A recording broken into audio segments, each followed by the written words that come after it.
¿Cuántas veces no te has sentido discriminado, excluido por tu color de piel, por tu condición social? Bueno, de eso se trata el racismo y vamos a echarle un ojo hoy en el Día de la Raza que no existe.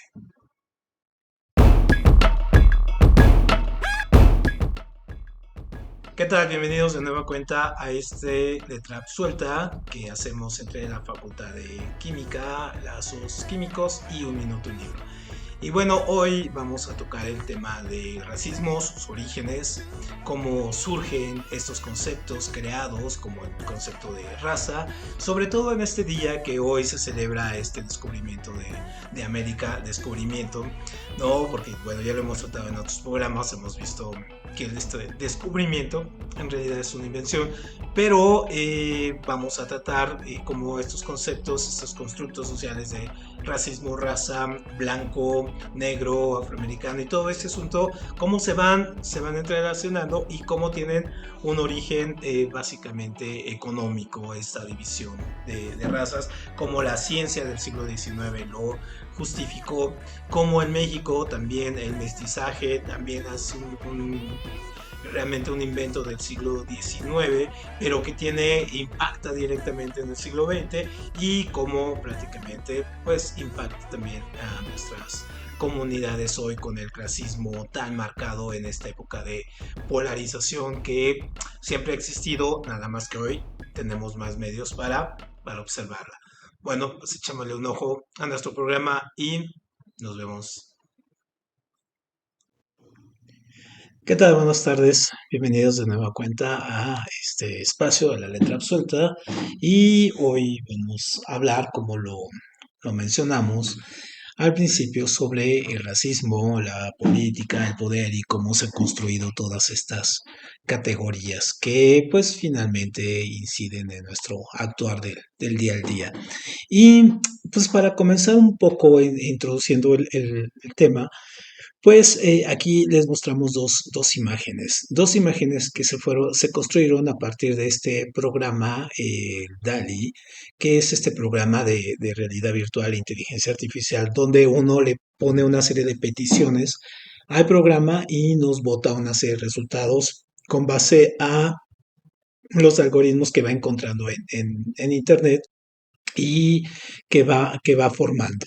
Entonces, por ejemplo, pusimos en el primero que pusimos un mural de mexicanos ricos hecho por Diego Rivera y nos dio este resultado, esta primera imagen. Y posteriormente pusimos que luego, bajo los mismos parámetros, que dibujara un mural con mexicanos pobres por Diego Rivera y produjo este. Entonces, si se fijan, aquí los tenemos los dos juntos. En uno es una especie de el color de piel blanca y con la ropa, ¿no? Lo que llama mucho la atención es el color de la piel y en la parte del cuadro de pobreza, pues pone toda la gente es morena y con la cabeza gacha, oscura, casi no mostrando. Entonces, obviamente, la inteligencia artificial también asume este tipo de patrones, pero lo asume tomando en cuenta todos los algoritmos y todo lo que uno va haciendo y que va publicando aquí en Internet. Entonces, prácticamente así se van construyendo las categorías. Y si la inteligencia artificial, digamos, asume eso, pues imagínense cómo lo vamos a hacer, ¿no? O sea, cómo lo hacemos en la vida real. Entonces, pues nosotros estamos muy dispuestos, por ejemplo, a, digamos, utilizar una serie de frases que a veces las utilizamos de una manera, pues, muy espontánea, muy de la tradición, pero que van mostrando una interiorización de estos patrones, tanto de racismo, clasismo, de la pigmentocracia, que no advertimos hasta que nos las hacen notar prácticamente y entendemos cuál es el contexto. En ese sentido, pues vamos entendiendo y vamos dejándolas de usar. Pero también tenemos que tomar en cuenta que un gran sector de la población, pues no, no tiene este acceso a este tipo de herramientas. Entonces, por eso también decidimos hacer este programa para poder utilizar y revisar estas categorías y revisar cómo van funcionando un poco en la vida real y cómo históricamente se han ido acuñando dentro de nosotros. Pues bien, comencemos con los fundamentos históricos del concepto incluso de raza. Y este término que se usaba con muy poca frecuencia antes del siglo XVI, se usaba más bien para identificar grupos de personas con una conexión de parentesco o de grupo. El uso moderno del término raza es prácticamente ya una invención de nuestra sociedad, ¿no? Y la raza es un término abreviado inventado por la humanidad, por un sector de la humanidad, para describir y categorizar a las personas en varios grupos sociales en función de características como el color de piel, las características físicas y la herencia genética. La raza, si bien no es un concepto biológico válido, es una construcción social, ¿no? Esto que solemos llamar los sociólogos un constructo social que otorga o niega beneficios o privilegios. La sociedad norteamericana, por ejemplo, desarrolló la noción de raza desde el principio de su formación para justificar su nuevo sistema económico, que es el capitalismo, y que dependía de la institución del trabajo forzado, especialmente la esclavitud de los pueblos africanos, y para comprender con mayor precisión cómo la raza y su contraparte, el racismo, están entretejidos en este mismo nodo social, debemos explorar la historia de cómo surgió este concepto, ¿no? Este privilegio de los blancos y la lucha contra la negritud. Esto para tener un contexto, poner un ejemplo fuerte. Entonces, por ejemplo, la invención de la raza, este concepto, como lo entendemos hoy, evolucionó junto con la formación por ejemplo, de la sociedad norteamericana y estuvo profundamente conectado con la evolución de otros términos como blanco o esclavo. La palabra raza, blanco y esclavo fueron utilizadas por los europeos del siglo XVI y trajeron estas palabras a América del Norte. Sin embargo, las palabras no tenían los significados que tienen hoy. En cambio, las necesidades de la sociedad estadounidense en desarrollo transformarían el significado de esas palabras en nuevas ideas. El término raza, que se usaba con poca frecuencia antes del siglo XVI, se usaba para identificar estos grupos de personas con una conexión de parentesco grupo, ¿no?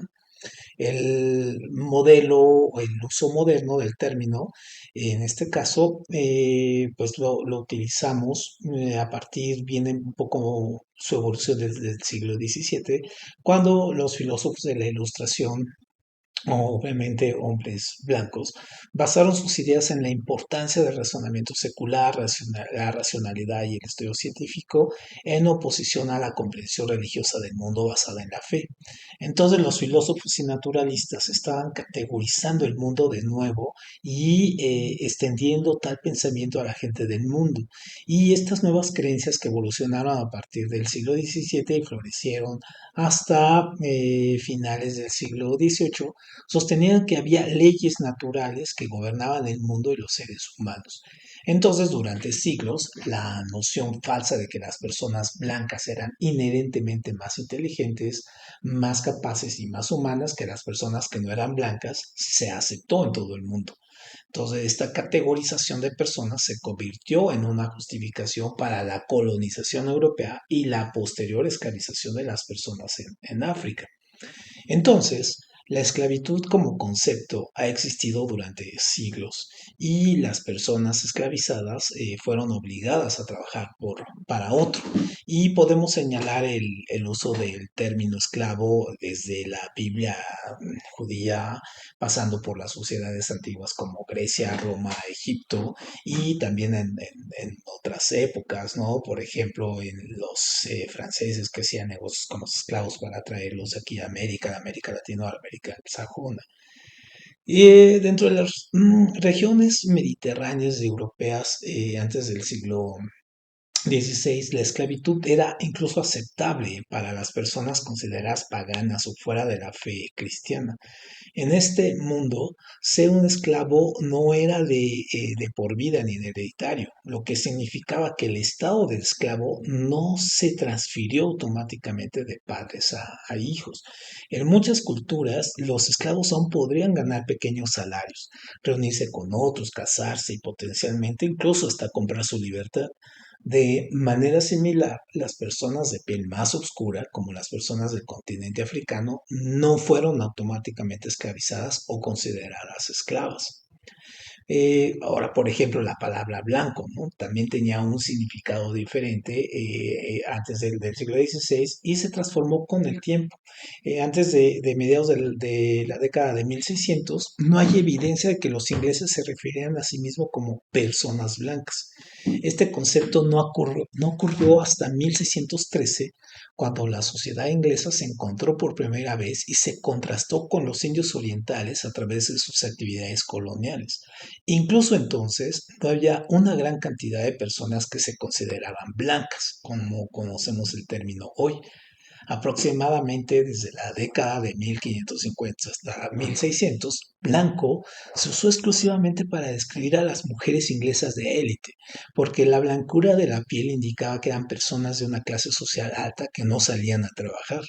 Sin embargo, el término blanco no se refería a los hombres ingleses de élite, porque la idea de que los hombres no salían de sus casas para trabajar podía indicar que eran vagos, enfermos, improductivos. Entonces, inicialmente la identidad racial de blanco se refería únicamente a los anglosajones y ha cambiado debido al tiempo y a la geografía.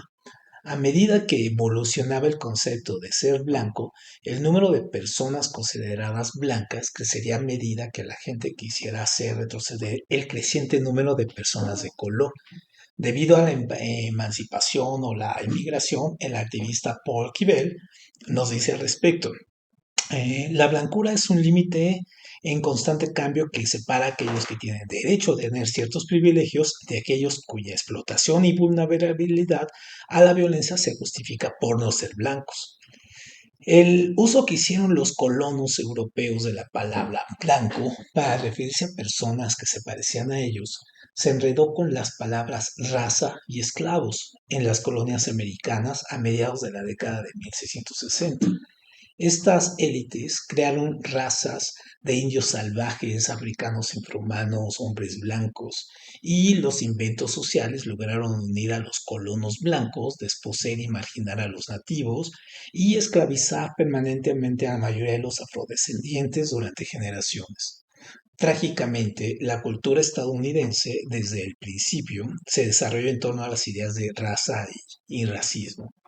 Y obviamente esto iba a impactar a las sociedades latinoamericanas que tenemos tan cercanas y obviamente también el fenómeno se recrudeció en Europa.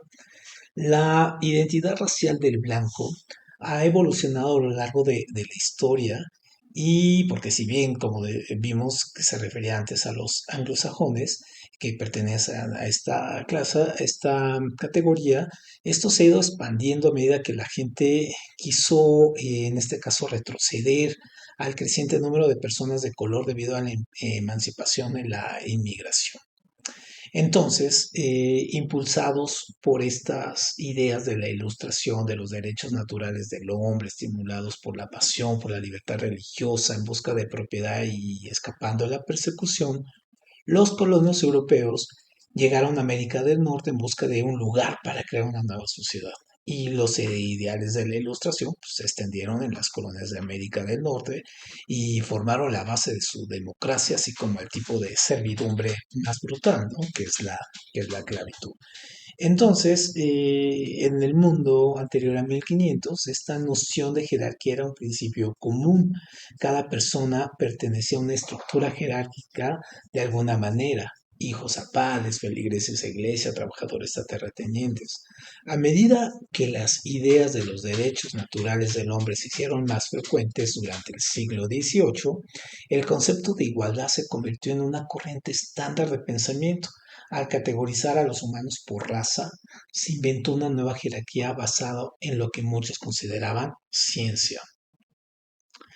En las primeras décadas del siglo XVII, los primeros africanos fueron capturados y llevados a las colonias americanas como mano de obra esclava. La mayoría de las colonias habían legalizado la esclavitud y en este momento en la América colonial los africanos esclavizados eran solo una fuente de mano de obra. Los colonos ingleses utilizaron sirvientes europeos y esclavizaron a los indígenas como otras formas de trabajo forzado. Y estos grupos de mano de obra esclavizada y forzada a menudo trabajaban codo a codo y se mezclaban socialmente. La noción de esclavitud cambió a lo largo del siglo XVII y en este periodo inicial la esclavitud no era una condición automática ni se aplicaba uniformemente a todos los africanos y descendientes africanos. Muy importante, ser esclavizado no era necesariamente un estado permanente de por vida. Entonces, a finales del siglo XVII comenzaron a ocurrir cambios significativos en las colonias.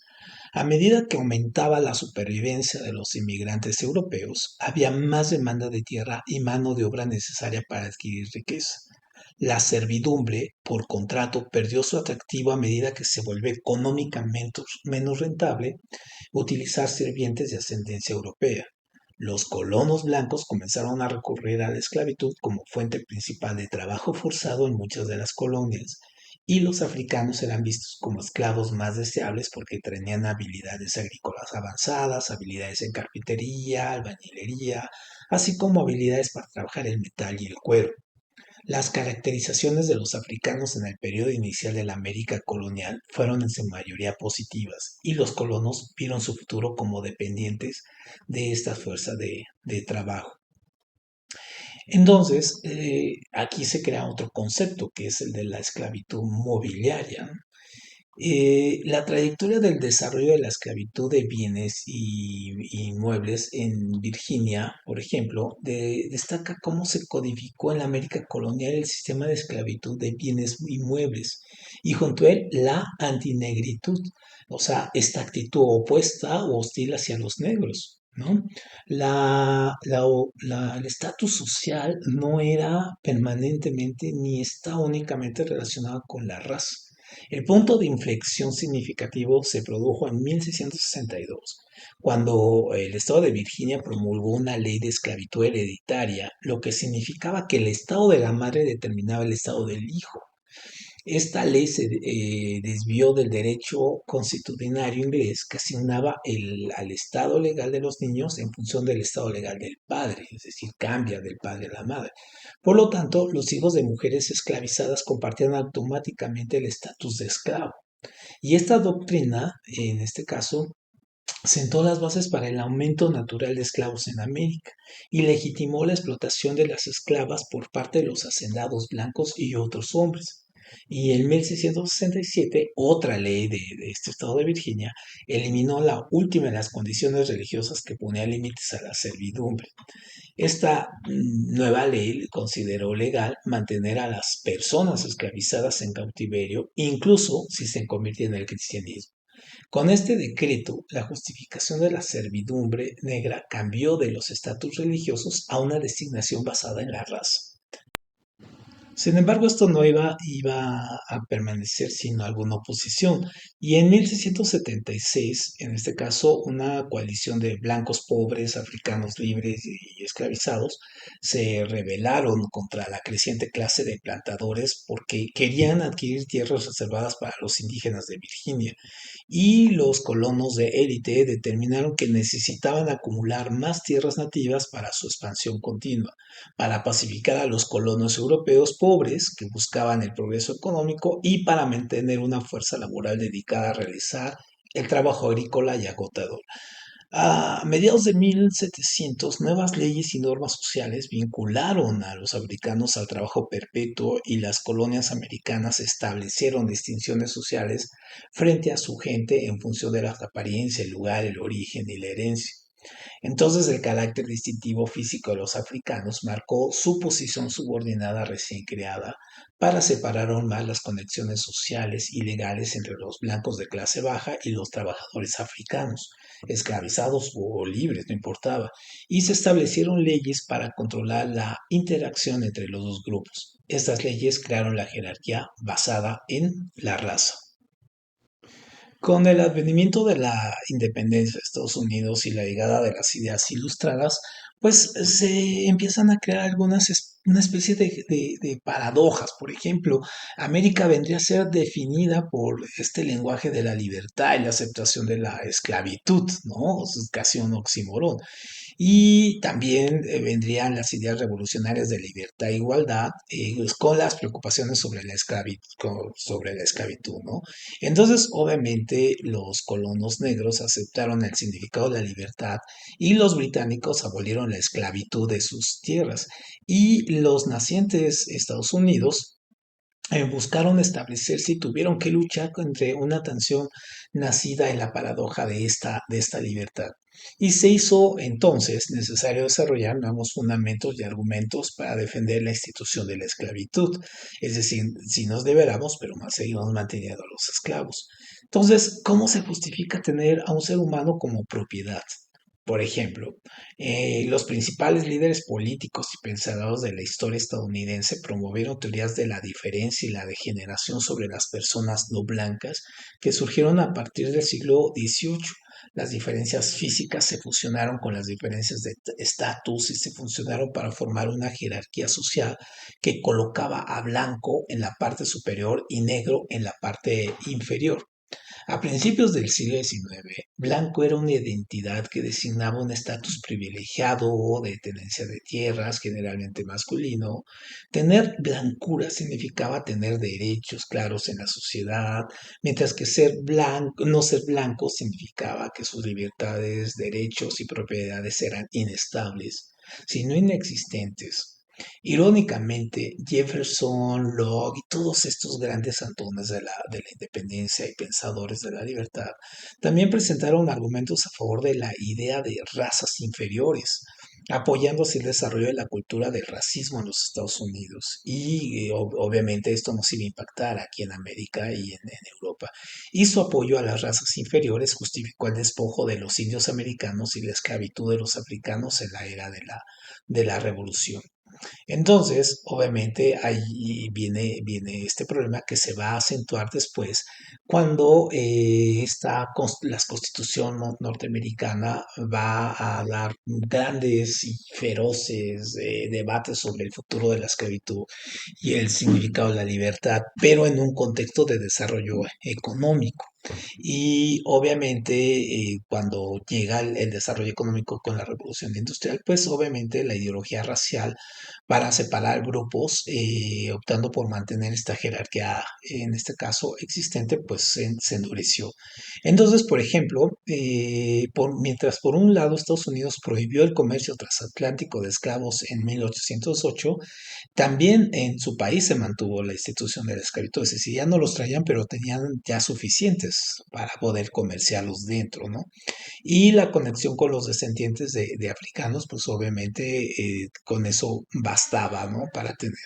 Entonces, el gobierno norteamericano, por ejemplo, compró Luisiana a los franceses y la agricultura de algodón, que era muy rentable con la invención de la desmontadora de algodón, y se incautaron en este caso tierras a los indios americanos. Entonces hubo un mercado enorme, brutal en este caso para la trata interna de esclavos y se revitalizó la esclavitud pues por el exceso de trabajo que había, ¿no? Y entonces también vino a justificar esto una serie de ideas racistas apoyadas por pseudociencias en el siglo XIX. Y obviamente la ciencia y la comunidad científica también sirvieron para legitimar las opiniones racistas de la sociedad de esta época, ¿no? La ciencia aquí jugó un papel muy importante en el siglo XIX. Los científicos argumentaron que los africanos y sus descendientes eran inferiores, ya sea un tipo de ser degenerado o un tipo de ser completamente separado, adecuado para el servicio perpetuo. Al igual que los académicos europeos, antes que ellos, los intelectuales norteamericanos organizaron a los humanos por categorías, buscando diferenciarse entre las poblaciones raciales. Uno de los ejemplos es el trabajo del doctor Samuel Morton, que es tristemente célebre por sus mediciones de cráneos entre las poblaciones. Y él, este médico, llegó a la conclusión de que los africanos tenían cráneos más pequeños y por tanto no eran inteligentes como los demás. El trabajo de Morton fue desarrollado por científicos como Joseph Dodd o Louis Agassiz, y tanto Dodd como Agassiz concluyeron que los africanos eran una especie separada, ¿no? Fuera de esta blanquitud. Por ejemplo, en 1850, otro ejemplo, es que el sentimiento antiesclavista se intensificó en parte estimulado por estos intentos agresivos de los sureños blancos de proteger la esclavitud para mantener el dominio político nacional y encender una institución particular de las tierras norteamericanas, ¿no? Que recién adquirían. Entonces los voceros esclavistas defendieron su posición degradando el valor de la humanidad en las personas que tenían como propiedad. Apoyaron gran parte de esta cruzada a través de los hallazgos científicos racistas de personas como Morton, que utilizó para argumentar esta inferioridad de los africanos. Y a medida que la tensión entre la nación estadounidense de libertad e igualdad chocó con la realidad de millones de personas esclavizadas, se crearon nuevas capas en el significado de la raza a medida que el gobierno federal buscaba, en este caso de Abraham Lincoln, buscaba delinear con precisión qué derechos podían tener las personas negras en la... Con la guerra civil en marcha y obviamente con la abolición de la esclavitud entre los norteños industriales encabezados por Lincoln y los sureños con el capitán, el general Grant más bien, con el esclavismo, pues obviamente esta guerra donde las partes defendían por un lado esta libertad de todos los hombres, pero por otro había una defensa férrea de la esclavitud y sobre todo por los derechos de la propiedad y del trabajo forzado de la comunidad negra y de los descendientes africanos. Entonces Estados Unidos, por ejemplo, desarrolló aún más, en este caso, el concepto de raza en forma de teorías y creencias racistas, estas creadas para proteger la economía construidas en la esclavitud.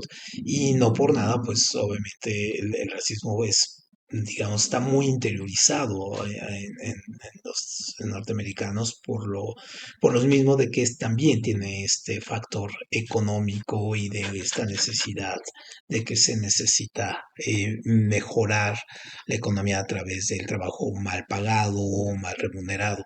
Entonces hay muchas teorías incluso de ello, de las teorías de la música, de la cultura, de las drogas, donde se piensa que, por ejemplo, se precariza la cultura o la música y todo ello para mantenerlos en un estado, a la comunidad afroamericana, en un estado constante de conflicto y de sometimiento a través pues, de estos factores como la música, la comida, en fin, no hay muchas teorías desarrolladas con respecto a ello. Y no por nada, por ejemplo, hay también tantos luchadores como Malcolm X o en este caso, luchadores sociales que proponían un tipo de nueva cultura o esta nación negra, ¿no? Que estuviera con una cultura propia que no dependiente de la cultura que le daba la gente blanca, ¿no? De Hollywood o de Wall Street. Entonces, obviamente, esto lo vemos desde el inicio de la nación, ¿no? Entonces, Estados Unidos prácticamente ha pasado a depender de la explotación de la mano de obra barata y especialmente de aquellos considerados no blancos, pero también de los blancos pobres, incluidos mujeres y niños. Y encontramos estos oasis de racismo donde vemos, por ejemplo, en la sociedad blanca, en estos estados sureños, que se ha mostrado históricamente reacia a cambiar su visión de los norteamericanos, de la comunidad afroamericana, y lo vemos en las elecciones, ¿no? Son mayoritariamente republicanos y votan, en este caso, por no necesariamente quienes los apoyan, ¿no? Sino más bien quienes continúan explotando su trabajo de ellos y de los afrodescendientes y en beneficio de estas sociedades privilegiadas. Entonces, el sistema de trabajo en condiciones de servidumbre, digamos, por deudas, lo que sería acá también como la casa de pago, esta de que se va montando y que después Porfirio Díaz aquí la trajo muy exitosamente, pues también existía en Estados Unidos. Y a pesar de que ha habido muchísimas leyes y se fueron quitando poco a poco, pues ha sido muy difícil sacar este tipo de ideas y obviamente con estas ideas racistas se ha creado una exclusión y una explotación y también hay un racismo científico y un darwinismo social muy introyectado hacia la academia norteamericana y entonces estos conceptos racistas pues obviamente van siendo elaborados y van siendo reforzados haciendo llevando estas creencias, llevando a los más jóvenes, incluso a las creencias de las diferencias supuestamente inherentes entre negros y blancos, ¿no? Entonces, obviamente, el mismo concepto de raza ahora está en un proceso de debate donde se habla de si esto también es el mismo constructo. Entonces, un poco la ciencia, pues, no escapa de este tipo de cosas. Entonces, por ejemplo, decíamos de la eugenesia, esta de que medían los cerebros y todo. Entonces, obviamente, ayudó mucho a justificar esto de que las personas blancas eran superiores a las personas negras o de otro color, a los latinos, a los asiáticos. Y esta pseudociencia que ahora tiene algunos rebrotes, por ahí de repente surgen algunos fanáticos que la consideran como una ciencia legítima. La eugenesia argumentaba, por ejemplo, que las personas pueden dividirse en varias razas según su ascendencia genética y que estaban predispuestas a ser superiores e inferiores por naturaleza y cultura.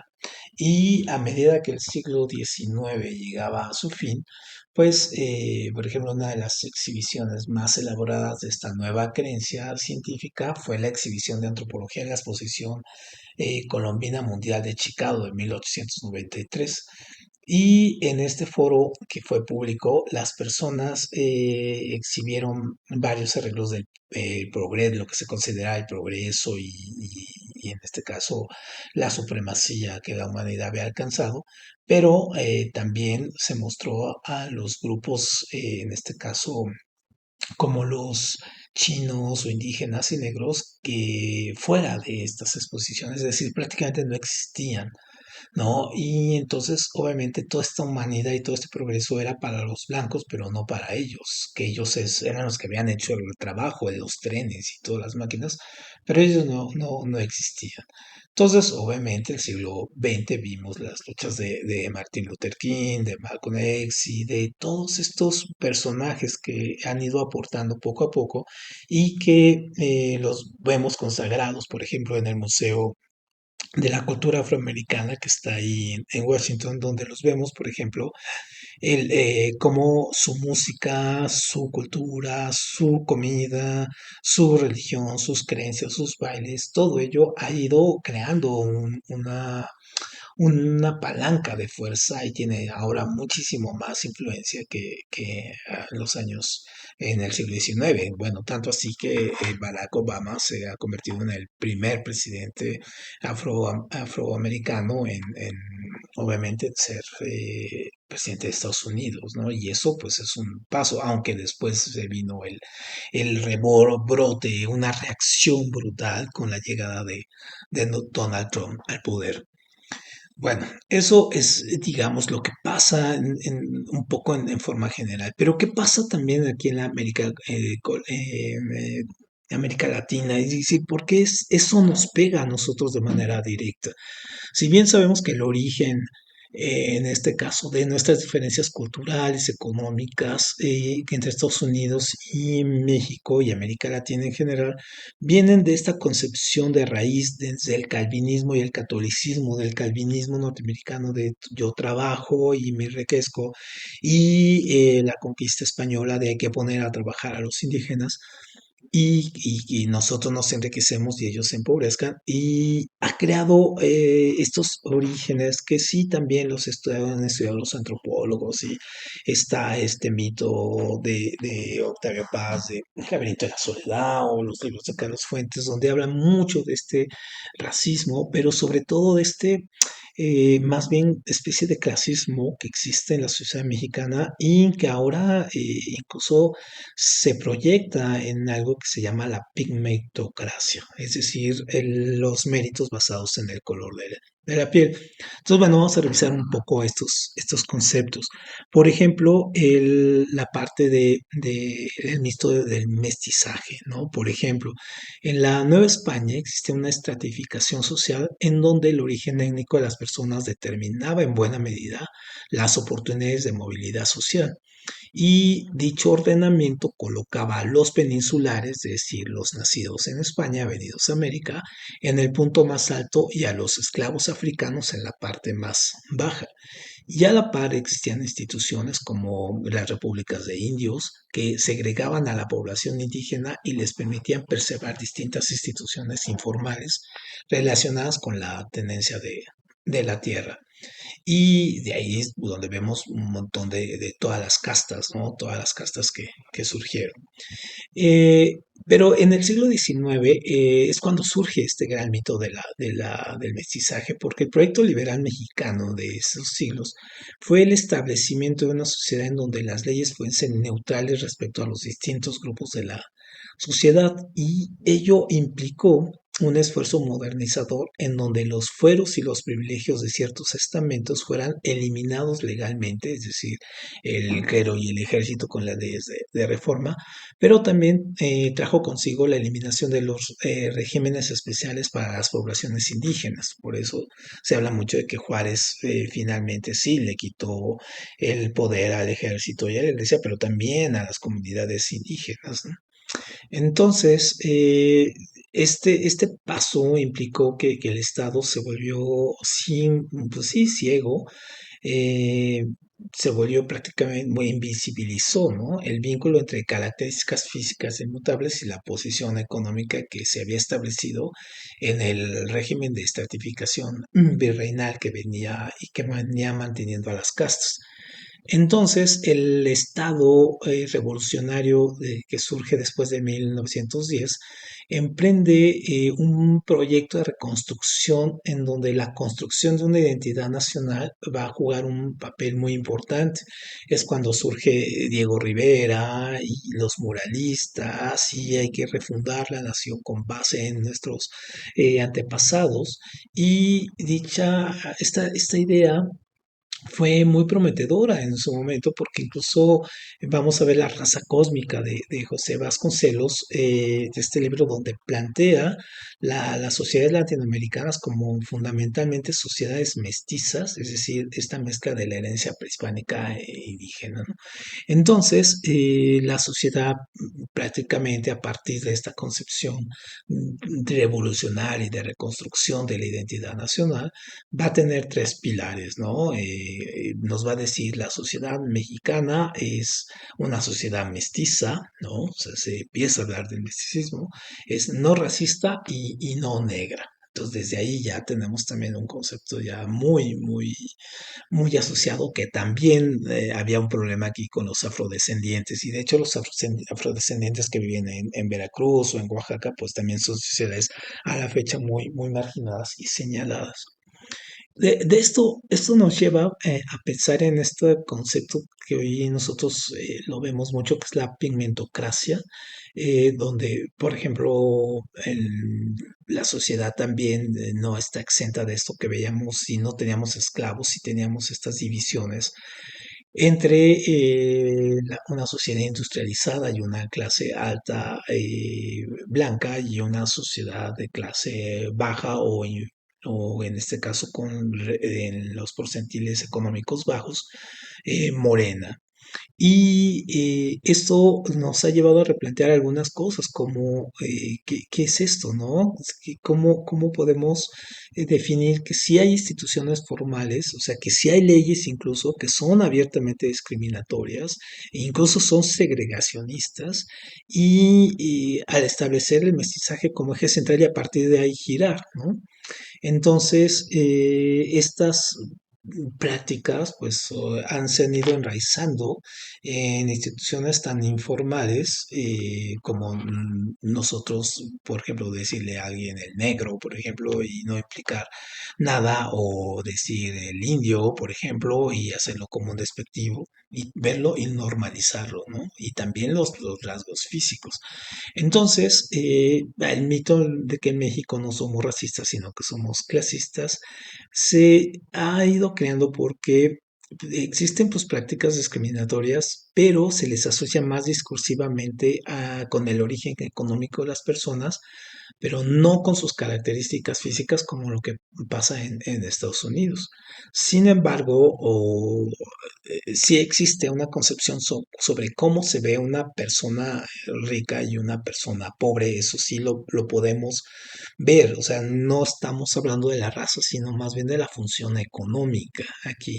Y la riqueza está asociada con tonos de piel claros y la pobreza con tonos de piel más oscuros. Y existen algunos trabajos que han hecho bastante énfasis en ello, ¿no? Uno es el de Cerón y Anaya del 2019 y otro es el de Coser y Rutia Gómez del 2021. Entonces hay una escala, por ejemplo, esta imagen que vemos, tenemos esta escala de la pigmentocracia, ¿no?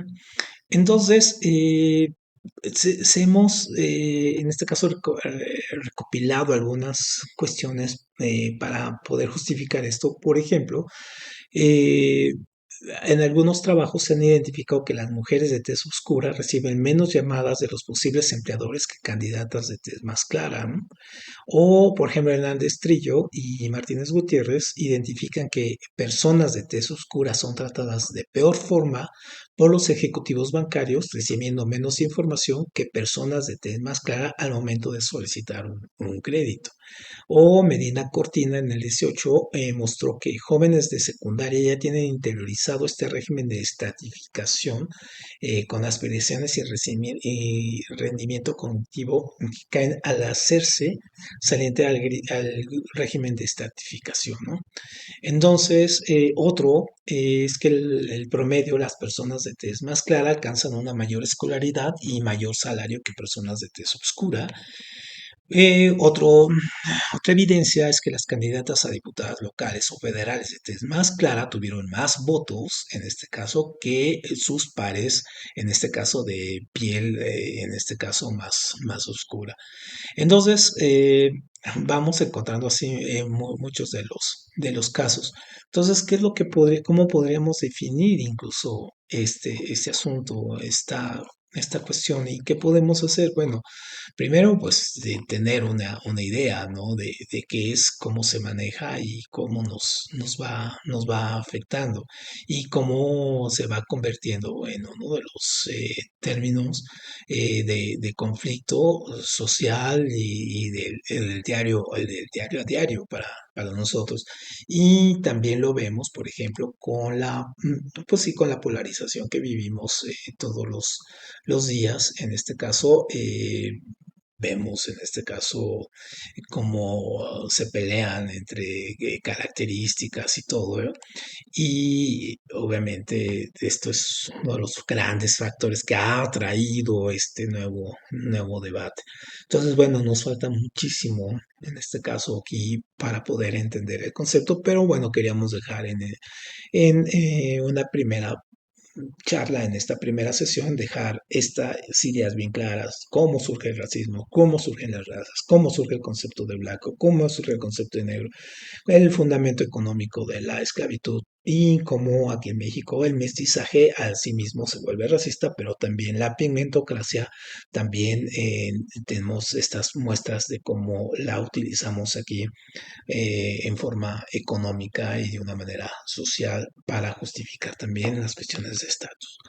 Bueno, pues con esto terminamos esta sesión y nos vemos la próxima semana con otra charla que va a girar en torno a asuntos de biotecnología y los cuerpos y la evolución de todo ello. Muchas gracias y nos vemos la próxima semana.